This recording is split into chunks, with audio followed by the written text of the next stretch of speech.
আল্লাহর পক্ষ থেকে আদিষ্ট হয়েছেন।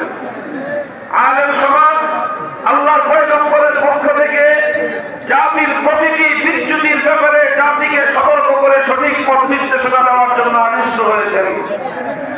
সুতরাং আমাদের স্পষ্ট ঘোষণা, এই জাহিলি সমাজ ব্যবস্থা আমাদের কাছ থেকে যাই শুনতে পছন্দ করুক আর যাই শুনতে অপছন্দ করুক, আমরা আল্লাহর কোরআনের দৃষ্টিতে আল্লাহর পয়গম্বরের সুন্নাহর আলোকে সমাজ রাষ্ট্র রাজনীতির প্রতিটি অসঙ্গতি নিয়ে কথা বলবো, কথা বলতে থাকবো।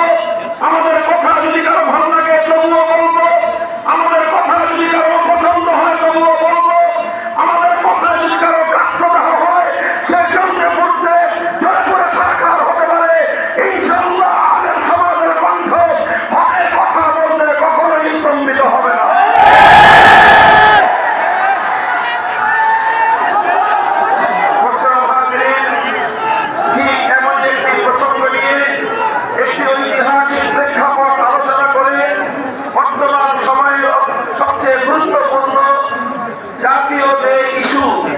সেই বিষয়ে ওলামায়ে কেরামের পক্ষ থেকে প্রতিনিধিত্বশীল কিছু কথা আমি আপনাদের সম্মুখে তুলে ধরবো।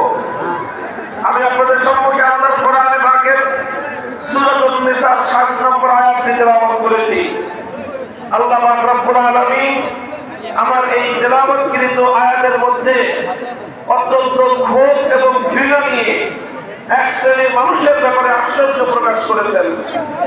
আল্লাহ বলেছেন, ألم تر إلى الذين يزعمون أنهم آمنوا بما أنزل إليك وما أنزل من قبلك يريدون أن يتحاكموا إلى الطاغوت وقد أمروا أن يكفروا به ويريد الشيطان أن يضلهم ضلالا بعيدا।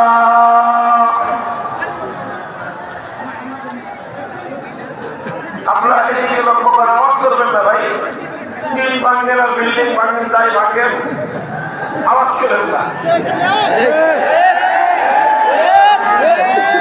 শান্ত হন, শান্ত হন। আপনারা কেউ শব্দ করবেন না ভাই, কোনো আওয়াজ করবেন না। এগুলো একটা ব্যবস্থা করার জন্য মাদ্রাসার পক্ষ থেকে, ইসলামিয়ার পক্ষ থেকে এটা দেওয়া হয়েছে। আমরা বিশৃঙ্খলা করবেন না মেহরবানি করে, মাহফিলটা আমাদেরকে সমাপ্ত করতে দেন।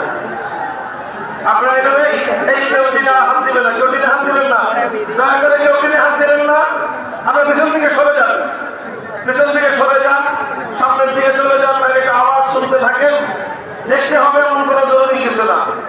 মেহরবানি করে এত বড় মজমাকে বিশৃঙ্খল করবেন না আপনারা কেউ। এখানে যারা আছেন আর নতুন করে কোনো টিম ভাঙার চেষ্টা করবেন না।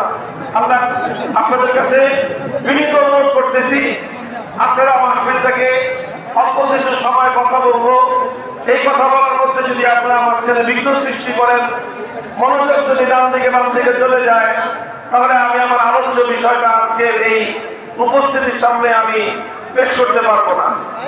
এই জন্য আমি এই ডান দিকে যারা আছেন আর বাম দিকে যারা আছেন টিমের বাইরে, আপনাদের কাছে আমি বিশেষভাবে অনুরোধ করতেছি যে আপনারা কোনো আওয়াজ করবেন না, আপনারা কোনো আওয়াজ করবেন না। ঠিক আছে তো? যাই করেন ডাক্তারকে যাই করেন, আওয়াজ করেন না।